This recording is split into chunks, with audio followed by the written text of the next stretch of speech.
Nesse vídeo veremos todas as intervenções do ministro Luiz Fux no interrogatório do processo do golpe, com breves comentários seguindo cada uma delas. Suas perguntas diretas e objetivas muitas vezes possibilitaram o esclarecimento da culpa ou inocência dos réus. Único juiz de carreira do STF, Fux fez questionamentos precisos, exceto ao general Augusto Nunes, que só respondeu à sua própria defesa. Alexandre de Moraes parece não ter gostado, já que as perguntas de Fux, sem ambiguidades, favoreceram as defesas, desafiando acusações da PGR. Vamos às intervenções de Fux. Em várias partes do depoimento, o senhor fala em bravatas. O que o senhor quer dizer com bravatas? Ministra, porque a gente que conhece as Forças Armadas, a gente conhece os militares, a gente, talvez de 30 anos, você conhece, tem muita gente ali que eu conheço desde cadete. E até você conhecendo a personalidade militar dele, sabendo até o local, por exemplo, onde ele serve, a gente sabia, até porque conhece a pessoa, que simplesmente era alguém que ficava reclamando no WhatsApp, reclamando falava que fazia tudo e não fazia nada. Então, isso que eu falo de bravata. Se o senhor me permite um exemplo, para exemplificar, como se no final do campeonato o atacante perde o gol, né, perde o pênalti, e o cara vai gritar, pô, esse cara tem que morrer, vou matar esse cara. Entendi. Então, era um pouco nessa linha que eu via a maior parte dos meus amigos e a maior parte das mensagens que eu recebia de celular. Como a minha função era essa, né, na ajudância de ordens, o ajudante de ordens, ele serve um pouco como anteparo do presidente, né, tanto interno, tanto de fora para dentro, como dentro para fora, né? Então, de certa forma, principalmente nesse período final do ano, onde a estrutura do gabinete foi quase toda desmontada, ficou em cima de mim essa parte mal de agenda, todo mundo querendo falar com ele. E os militares como um todo, que é o que eu posso falar mais, que era o meu ambiente, né, principal, estavam convivendo com centenas, às vezes milhares de pessoas na frente dos quartéis, e todo mundo me ligava querendo saber o que estava acontecendo, o que ia acontecer. Muitas notícias falsas, né, fake news nos grupos de WhatsApp, não, porque assinou o decreto, está tendo mobilização de tropa. Então as pessoas me ligavam, porque sabia, não, o CID é o que vai dar a informação mais fiel, mais fidedigna do que está acontecendo, do que o pessoal que está na ponta da linha. Então era basicamente isso. Então a gente sabia que tinha pessoas ali que não tinham capacidade nenhuma de falar o que estavam falando. Tanto de alguns denunciados, como de fora também, que não está relacionado em lugar nenhum. Sua Excelência, o ministro Alexandre me concedeu todos os vídeos, áudios, e que eu tive a oportunidade de ouvir. E aqui consta que, em várias ocasiões, o senhor falou que, nessa qualidade de anteparo, o senhor tinha a função de pressionar o presidente para assinar minutas do Estado de Defesa, Estado de Sítio e etc. e tal. Esse documento foi assinado? Não, senhor. Não foi assinado. Em nenhum momento não foi assinado. Inclusive, era a grande preocupação do comandante do Exército, por isso que ele me chamava várias vezes, era que o presidente assinasse alguma coisa sem consultar e sem falar com ele antes. Porque, de certa forma, de todo aquele imbróglio ali de pessoas, desses grupos que eu dividi, ele acabava sendo a voz mais lúcida, que ia conversar, que dava um entendimento maior do que estava acontecendo. Quando recebendo a denúncia, eu fiz a ressalva que eu gostaria de ouvi-lo. Sim, senhor. Porque o senhor fez várias colaborações, como o ministro Alexandre aqui, foi uma das primeiras perguntas. Nessas várias colaborações, umas eram relativas a uns fatos, outras relativas a outros, mas no conjunto dessas várias colaborações, o mesmo assunto foi tratado em outras colaborações também. Quer dizer, teve uma colaboração só para esse assunto, teve uma colaboração para outro assunto, depois para outro assunto. Sim, senhor. Vários. Eu quero saber sim, eu sei que foram vários. Isso. Eu quero saber, com relação a essa questão da decretação de estado de sítio, tentativa de golpe, essas suas inquirições foram sendo complementadas? Basicamente, foi uma vez que eu falei todo, geralzão, né? Fiz um grande depoimento maior.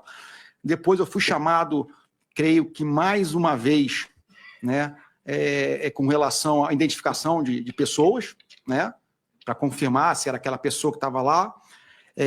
Depois eu fui chamado outra vez que foi, se eu não estou enganado, para falar sobre uma outra reunião dos militares Forças Especiais num bloco de Brasília, num salão de festa de um bloco de Brasília, né?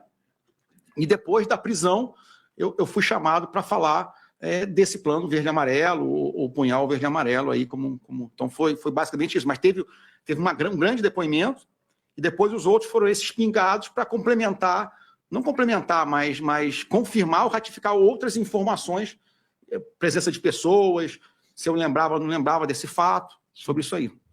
Perfeito. Aqui, numa pergunta recente que o ministro fez, o senhor falou sobre o auxílio material, que precisava, numa conversa com o de Oliveira, precisava de um auxílio material. Sim, senhor. Aí ele foi entregue um envelope, um saco de tipo de vinho, alguma coisa assim. Ele estava lacrado.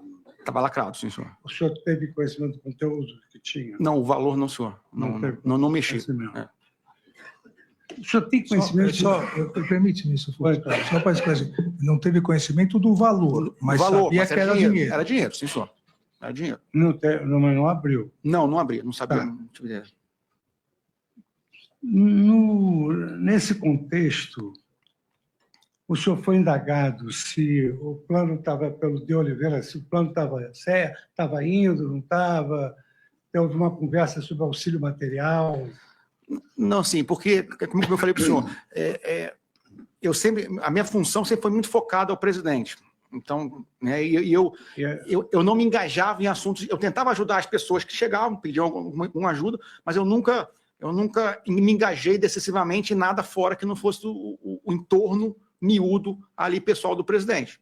Tanto que eu não perguntei, tanto que eu acho que ele me ligou no dia 15, eu nem estava em Brasília, eu estava acompanhando minha filha numa competição de equitação em Itatiba, nem tinha sinal de celular.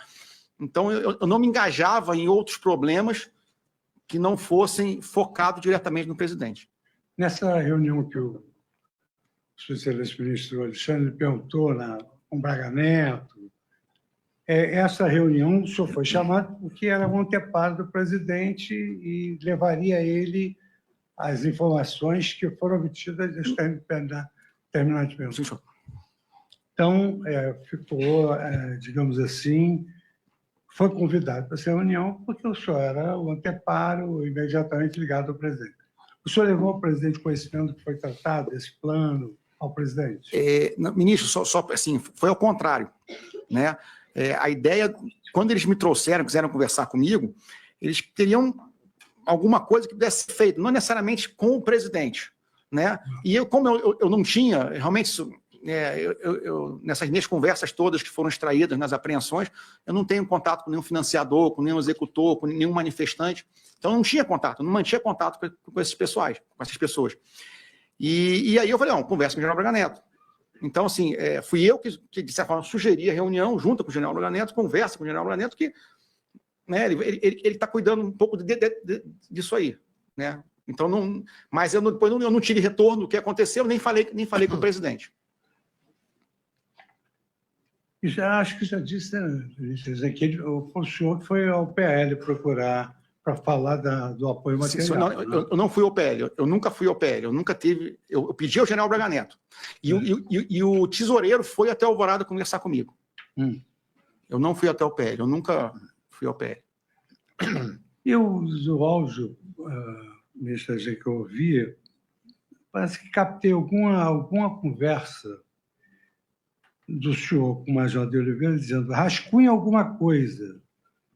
E ele teria de fica tranquilo que está sendo feito. Lembra desse diálogo? Isso foi, quando ele pediu dinheiro para mim, eu lembro desse diálogo, eu falei, não, o que você está precisando? Aí ele falou assim, rascunha alguma coisa, me manda que eu vou tentar conseguir. Porque para eu pedir algum dinheiro para o partido, eu tenho que saber, não, eu preciso de 2 quartos de hotéis, né, passagem de avião para 2, 3 pessoas, alguma coisa assim, para poder pedir embasado em alguma coisa. E foi esse documento que veio, inclusive com a senha, né, que não pôde ser aberto, eu também não me recordava da senha, mas eu mostrei esse documento, ou eu imprimi, ou mostrei no próprio celular ou computador para o secretário do PL, para o tesoureiro do PL. O ministro Alexandre, num dado momento, ele perguntou sobre uma questão dos caminhoneiros. Sim, senhor. E aqui também consta algumas percepções. Eu não quero diretamente induzir nenhuma resposta. Mas qual foi a reação, vamos dizer assim, desses partícipes desse golpe, inclusive o do presidente? Qual foi a reação dele com relação aos caminhoneiros? Com relação aos caminhoneiros, o presidente tinha uma preocupação muito grande dos caminhoneiros pararem o país. Então, ele queria, de alguma forma, que não houvesse uma manifestação dos caminhoneiros bloqueando estrada, nem parando o país. Porque o que ele comentava é que ia cair na conta dele uma crise econômica imensa. Né? Então, no meio disso tudo, você teve alguma informação de um iPhone? Da compra de um iPhone, alguma coisa assim? Da compra de um iPhone? Não teve. Não me recordo, ministro. Não estou me recordando de...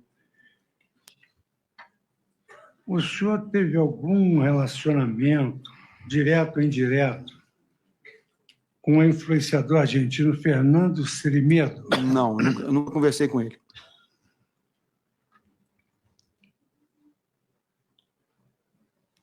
Como eu falei anteriormente, eu sabia o que estava acontecendo, mas eu não mantinha contatos externos que não fossem de interesse do presidente. Né? Participou de alguma forma, direta ou indireta, da elaboração de minutas? Não, senhor. Não, senhor.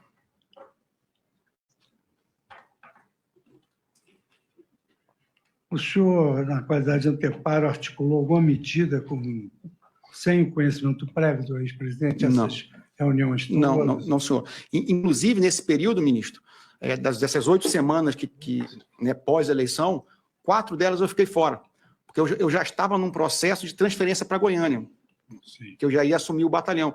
Tanto que foi um período que já estava uma desmobilização, a ajudância de ordem sendo desmobilizada, e eu passei praticamente 3 semanas em competições com minha filha pelo Brasil, que era uma coisa que eu não consegui fazer nos 4 primeiros anos, nos 4 anos de mandato. Nos áudios que eu ouvi, por fim, eu ouvi a sua menção que algumas ações que o senhor descreve como preparatórias foram de sua própria iniciativa. Não, desconheço essas mensagens. Onde estão, eu posso procurar e relatar para o senhor. Mas, assim, eu nunca tive nenhum tipo de preparação que eu fizesse ou que eu fazia. Quem tinha diretamente relação com as pessoas que estavam nos quartéis? Ministro, esse é o grande ponto. A gente nunca manteve contato, o miolo da presidência, com nenhuma liderança, nenhum financiador. A gente sabia o que estava acontecendo, as próprias mídias sociais, tudo, a gente sabia. Nas perguntas a Mauro Cid, Fux revelou que mensagens ameaçadoras de militares eram vistas como bravatas, sem chegar a Bolsonaro. Sobre a minuta do golpe, ficou claro que Bolsonaro nunca assinou. Quanto à suposta reunião na casa de Braga Neto, Fux mostrou que não foi convocada por ele, e Bolsonaro nada sabia. Fux também esclareceu que Bolsonaro desmobilizou caminhoneiros para evitar tumultos e que não havia ligação entre o ex-presidente e manifestantes, contrariando a PGR. Eu, na qualidade de presidente do CNJ e do Supremo Tribunal Federal, uma sexta-feira à noite, recebi um pedido para liberação de 2 bilhões de reais que seria fruto de uma fraude. E eu, na qualidade de presidente do CNJ, eu sustei essa possibilidade e determinei que o juiz da causa é que analisasse. E aí, então, surgiu isso, agora que o depoente narrou, de que 2 agentes autônomos resolveram, com base nesse fato, que não sabiam nem a profundidade dessa questão jurídica, porque falava-se que levantar um cheque de 2 mil é igual a levantar um cheque de 2 bilhões. Só que eu sou juiz de carreira, eu sei que são 2 mil reais, que é o levantamento de 2 bilhões de reais. E aí, então, surgiu essa suposta intriga, porque a coisa ruim não pega em pessoa que anda correto e com exemplaridade na sua função. Mas isso independentemente disso.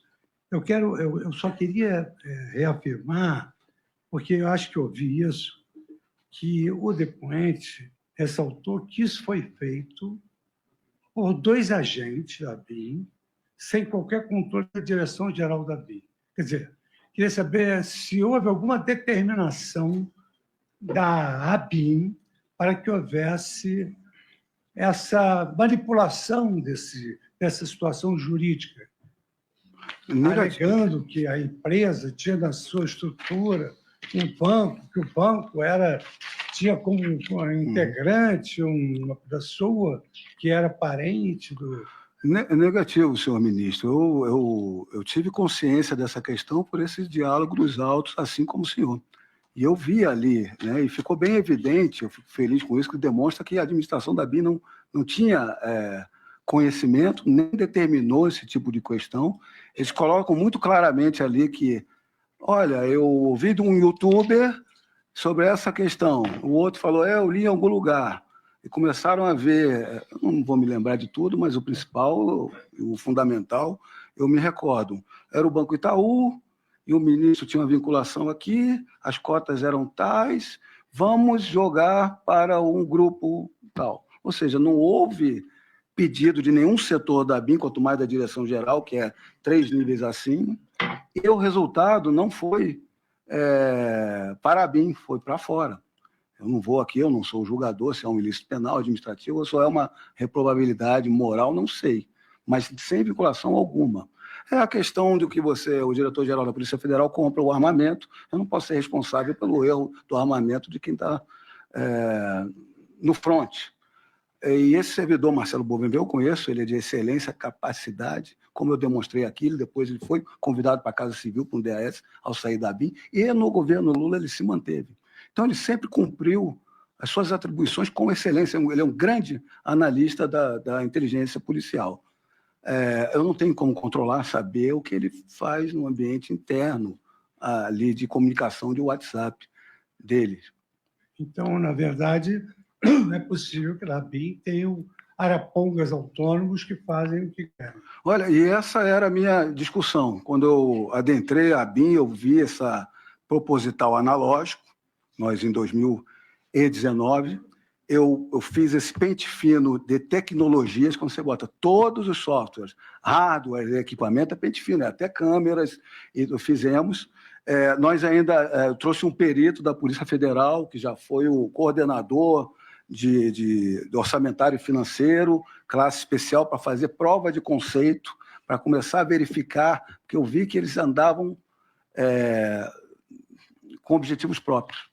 Se capacitavam para sair da ABIN e não trabalhavam para o cerne da questão. A ABIN só obtinha conhecimento, não trabalhava a ABIN. Na nossa gestão, minha e do general Heleno, o CISBIN começou a ser alimentado, eu comecei a fazer convênios com a CGU, com o Ministério da Justiça, isso tudo é catalogado, os logs, e começamos a trabalhar a prova de conceito para verificar isso que eu falei, que a gente tem a Polícia Federal. A polícia no Brasil é o órgão mais controlado de polícias, acredito, no mundo. Nós temos o controle judicial, do Ministério Público Judicial e externo, nós temos a própria controladoria, a corregedoria, o TCU. Nós estamos acostumados ao controle. A ABIN não tinha. E o controle do legislativo, que não é eficaz. Então, nós levamos sistemas, que os sistemas sejam logs, para nós verificarmos quem está acessando o quê. E foi exatamente o que aconteceu com o First Mile. Eles utilizavam o First Mile sem dizer o porquê do alvo e o resultado. Nós queríamos exatamente isso, eles não davam solução. E aí eu exonerei esse chefe que tinha 30 anos de caso e coloquei para a corregedoria. Hoje, o que eu tenho de notícia da investigação que veio para cima de mim é que eles estão vendo que não tem autoridades nenhuma, tem a parte de interferência, tem muita gente boa também, Abel. Eu estou criticando, mas tem muito oficial de inteligência espetacular, pessoas boas, então não posso, nessa parte aqui, ser injusto. E é a grande maioria. As pessoas trabalhavam com interferência internacional, espionagem, proteção ao conhecimento sensível, a gente trabalha a ABIN trabalha com a Itaipu, com diversas, faz essa parte de criptografia preventiva, porque a Polícia Federal faz a repressiva. Então, a gente desenvolveu muito isso, e tem muitas pessoas boas, mas sem controle, as pessoas acabam explorando essa falta de controle, infelizmente. Satisfeito. A pergunta de Luiz Fux sobre a suposta ABIN paralela foi esclarecedora. Hamachen afirmou que, ao assumir a ABIN em 2019, identificou uma estrutura que permitia arapongas com interesses pessoais. Provocado por Fux, ele revelou ter implementado controles internos para coibir tais atividades, enfraquecendo a tese da PGR com uma resposta precisa e direta. O senhor participou de alguma reunião em que um dos integrantes da cúpula superior das Forças Armadas ameaçou prender o presidente da República? Não, senhor. Ouviu falar sobre isso? Ouvi na imprensa. Até achei, se o senhor me permite, eu achei surreal. Não faz parte das normas das Forças Armadas, da hierarquia, disciplina, atitudes dessa natureza com esse contexto. Presidente, posso fazer mais uma pergunta? Por favor. Em que contexto, em que reunião, eventualmente, que participou, o senhor teria dito que colocava as suas tropas à disposição? Senhor ministro, eu nunca usei essa expressão. Nem quando se demonstrou uma preocupação, porque o senhor, aqui no início do seu depoimento, o senhor disse que as Forças Armadas tinham muita preocupação. Sim, senhor. Preocupação com o quê? Preocupação com a questão das pessoas na rua insatisfeitas, que isso pudesse descambar para quebra-quebra, para algo que perdesse, que os órgãos de segurança pública pudessem vir a perder o controle, ou imaginarem que isso poderia acontecer. E isso traria responsabilidade, normalmente, para o último bastião desse negócio, que são as Forças Armadas. Então, essa é uma preocupação. Agora, as Forças Armadas, aliás, seria esquisito não fosse assim, sempre estão prontas para as suas missões constitucionais. Isso, às vezes, não com todos os recursos, como o senhor até tem uma certa sensibilidade para isso em algumas decisões que o senhor tomou de emendas no passado, mas para isso não há dúvida. Então, o que eu disse não é para o contexto ao qual foi imputado por talvez depoimentos anteriores ou coisas assim. Agora, como o senhor mencionou que os senhores, evidentemente, é tudo que nós, cidadãos, esperamos, que os senhores tenham serviço de inteligência, o que o senhor atribui o deslocamento daquelas pessoas no 8 de janeiro para a Praça dos Três Poderes com aqueles atos de vandalismo? Isso não estava na esfera do conhecimento dos senhores?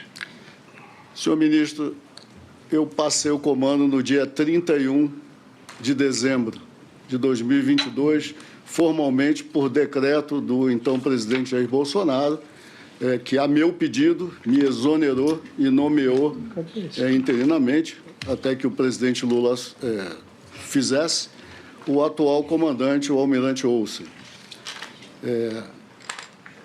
Sendo muito franco com o senhor, eu estava emocionalmente sobrecarregado. Poderia continuar, porque na guerra vai ser pior e eu fui treinado para isso.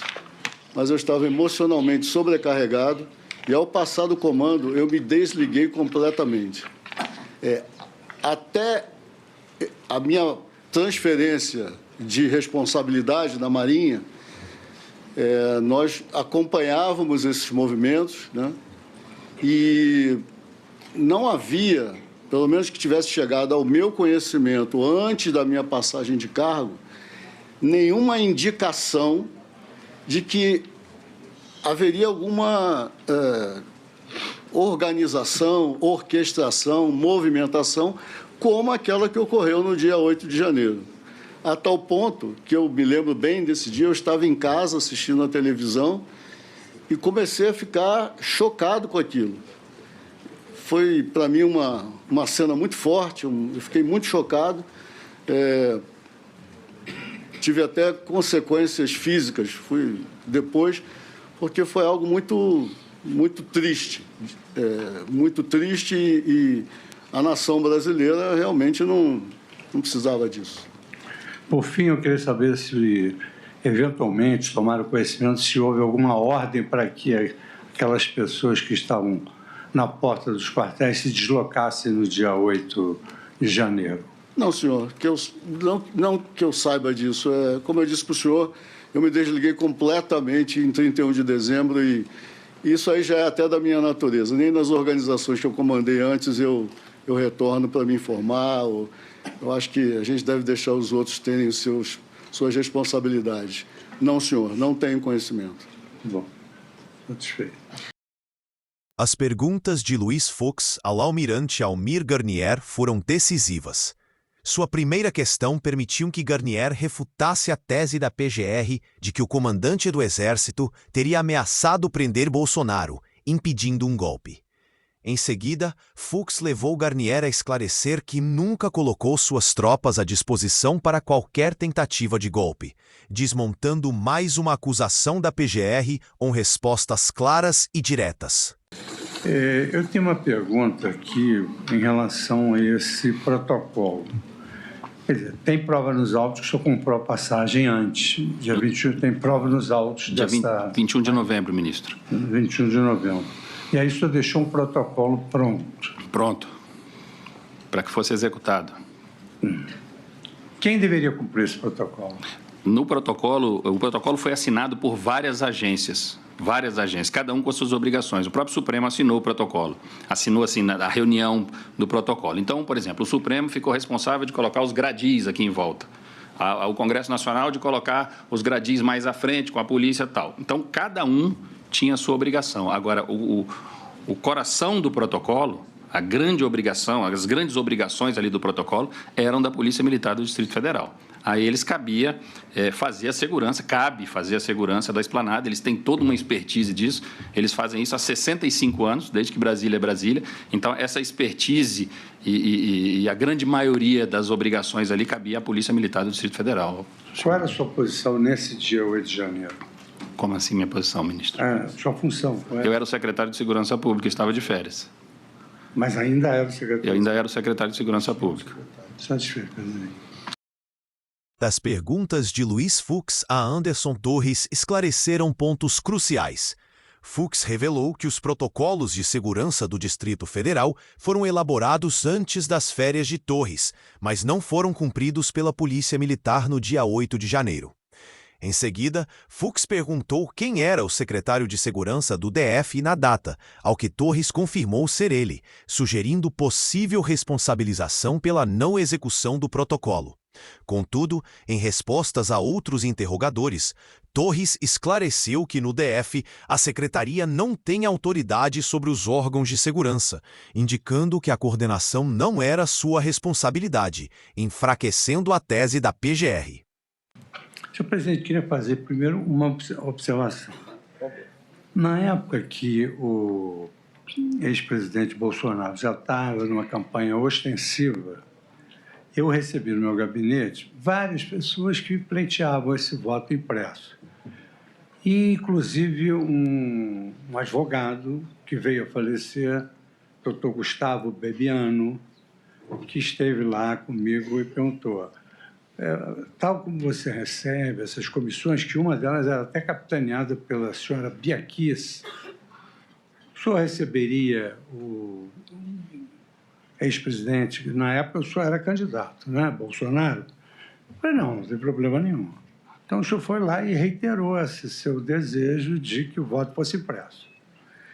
Sucede que eu lhe disse na época, divulguei, que era absolutamente impossível naquele momento a gente conseguir uma máquina tão aperfeiçoada que pudesse expedir um voto impresso. Mas mesmo assim que nós faríamos o esforço. Nós fizemos o esforço. Nós fizemos a licitação, mas, infelizmente, na antevéspera da eleição, o Supremo Tribunal Federal liberou o processo declarando a inconstitucionalidade do voto impresso, porque ela permitiria identificar o eleitor. Era só o eleitor levar lá para quem pediu que ele votasse. Sem prejuízo, ministro Alexandre, nós fizemos a licitação. Não de tudo, nós não tínhamos nem condições financeiras, era muito dinheiro, muito caro. Fizemos a licitação, a empresa ganhou, e nesse integro veio a decisão do Supremo declarando constitucional esse voto impresso, por força de que o voto seria secreto, porque ele poderia mostrar quem votou. Essa licitação houve, nós tivemos que abortar essa licitação, e já depois, na presidência do ministro Barroso, se não me falha a memória, tiveram que fazer uma composição de indenização, porque a empresa já havia comprado os equipamentos. Mas, realmente, várias pessoas, vários acadêmicos me procuraram como presidente do TSE para implementar o voto impresso. Eu apresentei uma solução. Eu disse, 1 hora antes da eleição, os senhores podem colocar um equipamento ali na urna para saber se ela está vazia, se ela não tem nenhuma fraude, 1 hora antes, depois realiza essa eleição. Era o possível, na época, diante da decisão do Supremo Tribunal Federal. Mas era realmente uma pretensão sua de se instalar esse voto impresso. E assim como eu recebi com o Gustavo Bebiano, eu recebi a deputada Bia Kicis em companhia de vários cientistas que foram explicar. Então, esses são os esclarecimentos sobre a sua ida ao TSE. O senhor foi levado pelo Gustavo Bebiano. Agora, aqui, pelo que o senhor aduziu aí, e pelo que nós já ouvimos, houve uma reunião que o senhor eventualmente escorregou no vocabulário e ofendeu autoridades, dizendo que receberiam dinheiro, enfim. Eu queria perguntar ao senhor se essa reunião foi divulgada ou grampeada. Foi grampeada. Que desde quando o episódio do Sérgio Moro, que ele falou que aquela reunião ministerial era prova de que eu interferia na PF, e depois o ministro... Eu não tinha obrigação de... Eu entendo que não é uma reunião como há numa Câmara de Deputados ou vereadores, tá? Uma reunião reservada nossa. Eu pegava a reunião, a gravação, os melhores momentos para transformar em cortes. E quando houve essa denúncia do Sérgio Moro, que nós interferimos na PF por ali, era a prova daquilo, eu tinha o HD, que é o pendrive, nas mãos, podia ter sumido com ele, mas resolvi entregá-lo. Podia ter falado, já destruí, entreguei. Fiz apenas um pedido para ele que 30, 40 segundos, por uma questão de política externa, não divulgar. Hoje eu posso até falar o que era 30, 40 segundos aqui, se eu tiver alguma curiosidade aqui. Tá? E o resto divulgar. E ele divulgou. E tinha ali contado 29 palavrões, tá? Quase 30, tá?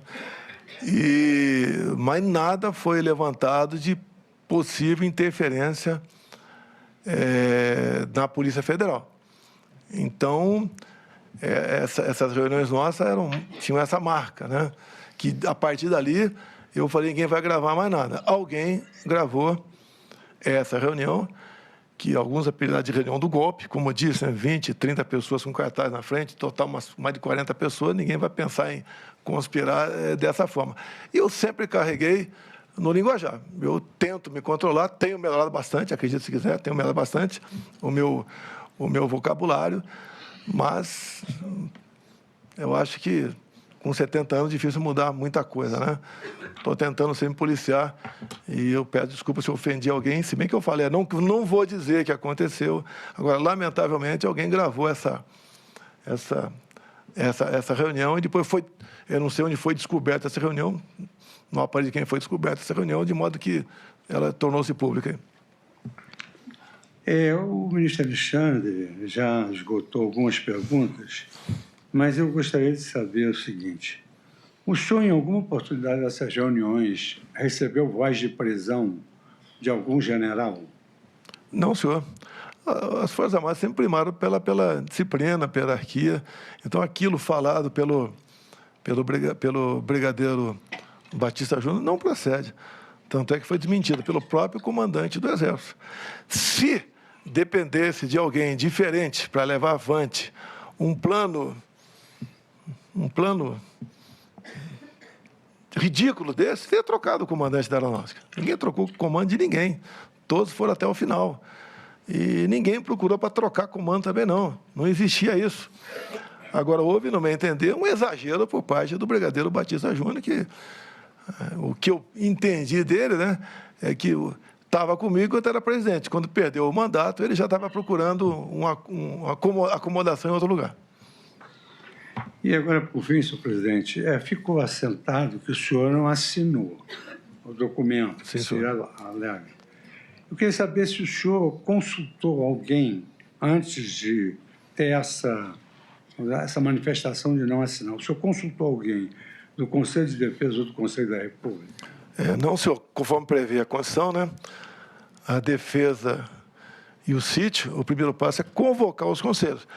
Digo a Vossa Excelência, em 2019, não foi convocar, eu convidei, o Pacheco e o Rodrigo Maia, e estava discutindo uma possibilidade de nós vencermos obstáculos para o União de Tucuruí, porque Roraima é um estado ainda isolado, né? Dependia da energia da hidrelétrica de Guri, na Venezuela, que entrava em pane o tempo todo, e, por nosso lado, não tinha como a gente vencer o obstáculo, estava o trabalho de ONGs, parte da MP, para a gente construir uma união paralela à rodovia Manaus-Boa Vista, uma coisa que não consegue entender. Então, convidei os dois e falei da possibilidade, se tínhamos algum embasamento para o estado de defesa, para a gente poder construir uma união lá de Tucuruí. Eu lembro que o Rodrigo Maia ficou mais contra do que quando meio, o Pacheco ficou mais meio do que contra, e ali, nessa discussão com pessoas, graças a Deus, competentes do nosso lado, chegamos à conclusão que não era o caso levar avante a questão do estado de defesa. Mas, se fosse tomar essa providência, né, é um decreto presidencial, mas o primeiro passo, de qualquer maneira, é convocação dos dois conselhos para a gente dar, então, o primeiro passo. Alguns acham que só foi cogitado. Não foi cogitado. Até porque é algo constitucional, defesa e sítio, e, não, como Vossa Excelência bem perguntou para mim agora, não houve a convocação dos conselhos. Então, nada a gente podia fazer. Satisfeito. As intervenções de Luiz Fux no interrogatório de Jair Bolsonaro foram precisas e impactantes. Inicialmente, Fux destacou que as críticas de Bolsonaro às urnas começaram antes de 2019, contrariando a PGR, que as classifica como ataques.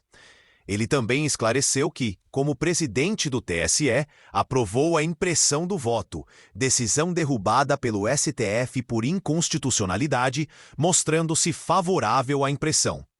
Fux questionou se a reunião em que Bolsonaro acusou ministros do STF de receber propinas foi gravada com sua anuência ou grampeada, ao que Bolsonaro respondeu que foi grampeada, levantando dúvidas sobre a sua validade como prova. Outra pergunta de Fux confirmou que Bolsonaro não foi ameaçado de prisão pelo comandante do Exército, desmentindo o brigadeiro Batista Júnior e a PGR, o que foi corroborado pelo próprio comandante. General, no início da sua fala, logo no início, falou cores aí, falou que tinha que separar azul e vermelho, marrom e vermelho, alguma coisa falou. Ministro, numa operação militar, nós temos um terreno e os contendores. Normalmente, numa operação, quando a gente faz no papel, na carta, são os azuis, os amigos, os vermelhos, os inimigos. Então, mas eu acabei... Por favor, o senhor podia repetir? Eu perdi o raciocínio. É porque no início do seu depoimento, o senhor falou que tinha que separar, se eram os marrons e os vermelhos. Não, é que a linha de contato é que separa, é um rio obstáculo, é uma estrada. Eu posso auxiliar? Foi a partir da minha pergunta, dos termos que o senhor utilizou Perfeito. na reunião do dia 5, se referindo ao TSE como inimigo, falando da linha de contato e da linha de chegada, e o general disse que uns eram azuis, outro vermelho. Provavelmente eles não seriam os vermelhos, pelo que eu entendi. Mas pode continuar. Quando eu fiz uma metáfora, quando eu comparei a linha de partida, a linha de contato com o trabalho do TSE com a EFASEV, eu dei a entender, no dia 5, que eu estava tratando o TSE como inimigo. Eu estou dizendo que foram palavras inadequadas, já me desculpei, e o trabalho fluiu, depois dali, fluiu muito. O general Freire tornou pública essa resignação dele, que não ia participar daquilo, ou só quando depois exigiu? O general Freire Gomes, desde o início, sempre foi nessa linha. A gente conversou muito e nós estávamos juntos, ministro, ponto. Há muita unidade, às vezes não há nas Forças Armadas. Eu queria perguntar ao senhor, porque houve um depoimento que uma das testemunhas do Exército disse que depois passou a sofrer uma certa admoestação de que era melancia. O que é isso? A mídia social tem de tudo, né? Melancia é o quê? Verde por fora e vermelho por dentro. Então, o general Melancia é um general comunista, seria isso. Você entendeu? General, a que o senhor atribui a invasão do dia 8 de janeiro? Qual foi a dinâmica disso? Quer dizer, 8 de janeiro, o povo lá que estava nos quartéis, eu também não sei se vieram de fora. Ministro, eu não acompanhei, porque não tinha nem tempo para isso, de ver o que acontecia em frente ao QG. Acompanhava quando chegava em casa e via televisão, nunca pisei ali, e via uma manifestação pacífica, ordeira. Mas o motivo não era legal. Isso foi passando e me recordo bem que ali, no final do ano, ela retraiu bastante. Na entrada do ano também, primeira semana, bastante. Até o ministro Torres falou sobre isso, com fotografias, ele citou hoje. E, de repente, deu naquilo. Eu não tenho detalhe de como aquilo aconteceu. Agora, ministro, de coração também, aquilo ali não é golpe, para mim, em lugar nenhum. Mas houve alguma ordem não houve ordem superior das Forças Armadas? Que eu saiba, nem de ninguém. E se fosse, eu saberia. Talvez eu seja uma pessoa conhecida e hoje pública, por conta até do cargo, por eu ter tido, eu diria, uma dezena de turmas de formação, que foram meus cadetes lá na Academia Militar, que hoje são esses coronéis daí da carta. Os coronéis da carta. Tem uma mensagem entre dois coronéis que diz assim: por lealdade, vamos mostrar essa carta ao GPS. O pessoal me chama de GPS, ministro. General Paulo Sérgio, GPS. Aí, não tomei conhecimento, só no dia da carta.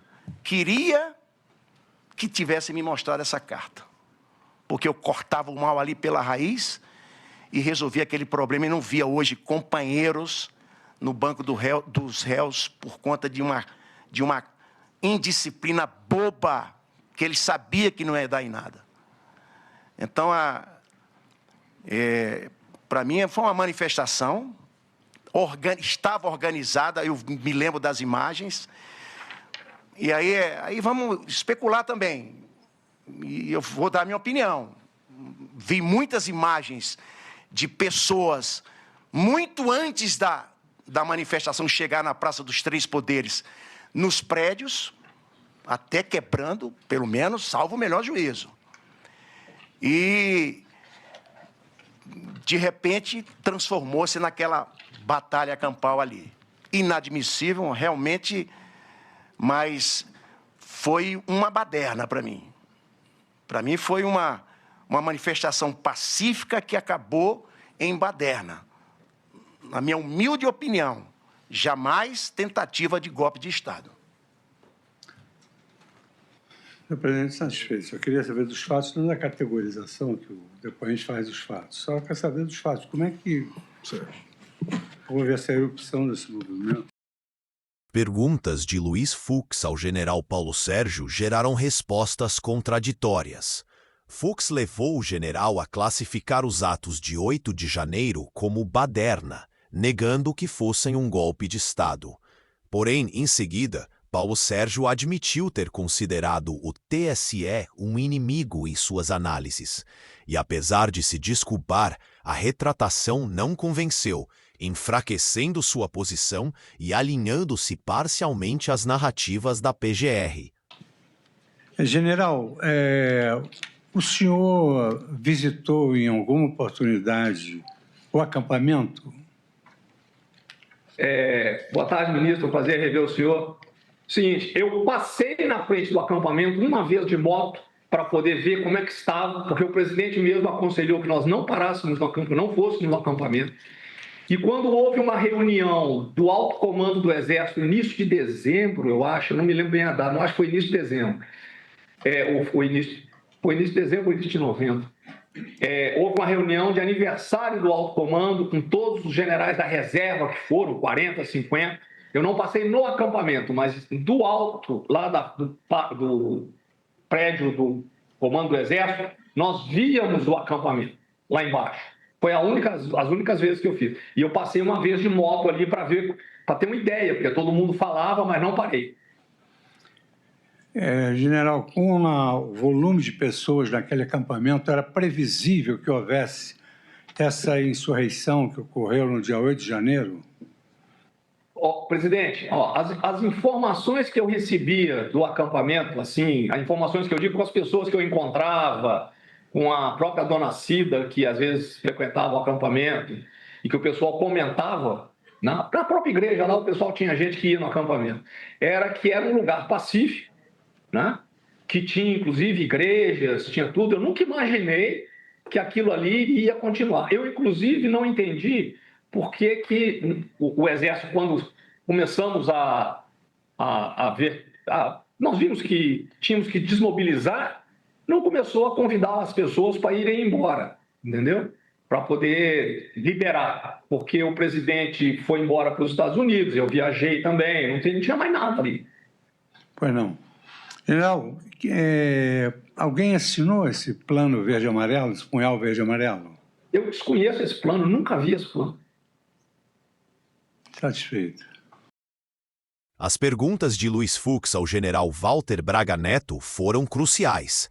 Sua primeira questão permitiu que Braga Neto refutasse a acusação da PGR de ser o elo entre Bolsonaro e os acampamentos, negando qualquer ligação.